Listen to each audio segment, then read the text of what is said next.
All right, so let's get into the music. Let's talk about dripping and where that inspiration came from.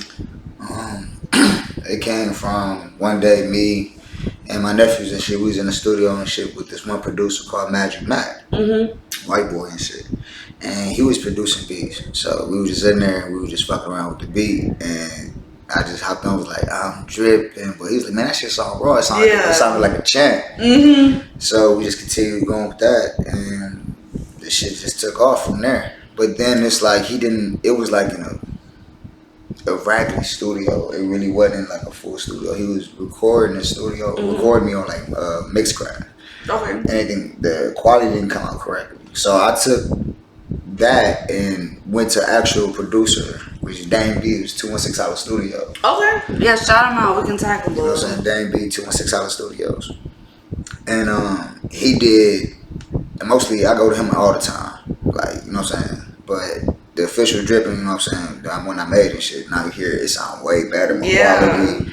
It's mostly everybody go to 216 Hour Studios. You know what I'm saying? It's a good spot to be, you know what I'm saying? He got raw studio clouds and shit. I just recently went there, you know. Okay. And I just made my 2 songs I told you, like Slide Part 1. Okay, so Do We Sit Down gets all the exclusives here first. So let's talk about those 2 songs. So what are they called?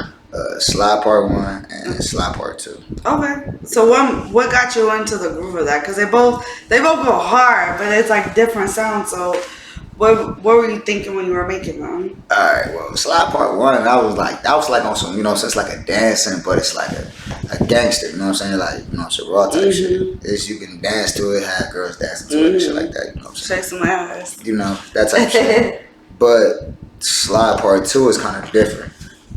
It like it has a story behind it and shit, you know what I'm saying? They tell you a little bit different and shit, so it's like it's more hard. You know what I'm saying? It's more for niggas to be popping into the car, listen to popping your head to, other than, you know what I'm saying, dancing and shit. You can dance if you want to, but it's not more of that type of song. Okay, so when are you dropping them? I don't really know. I think I want to do a showcase first. Okay. You know what I'm saying? Like to drop the new songs and shit like that. I think I want to do that first, other than just releasing the music and shit like that. Because these 2 songs and shit, I worked on them a lot. So I don't just want to release them and shit just like that. You know what I'm saying? It won't give it the oomph that I want. You want to get the momentum and right, the build. Right, for it, you know, so that then just me dropping people hearing, oh, that sound wrong, then what's next? Yeah. You know what I'm saying? That's how people are. Like in Cleveland and shit, it's quick. You know what I'm saying? Some people listen to a nigga, they're like, oh yeah, that's hard, but what's next?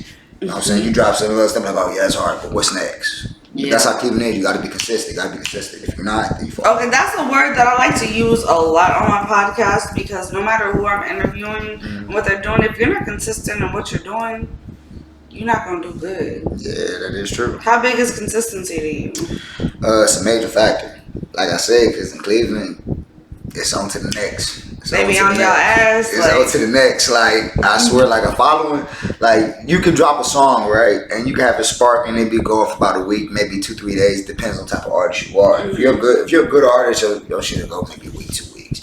But they always hungry for something new. Cleveland is always hungry for something new. They're always hungry for something new. It's not like, you know what I'm saying, they be like that, but it's just, they always want something new. Always want something new. They just don't want to be hearing the same song and shit for 2-3 days. A song, you know how a song goes. You listen to a song, 3-4 times a day. That same song, you're gonna get tired of it easy. What's next? Yeah. What you got next? You know what I'm saying? You just can't drop one and then not be able to back up another one with it. Okay.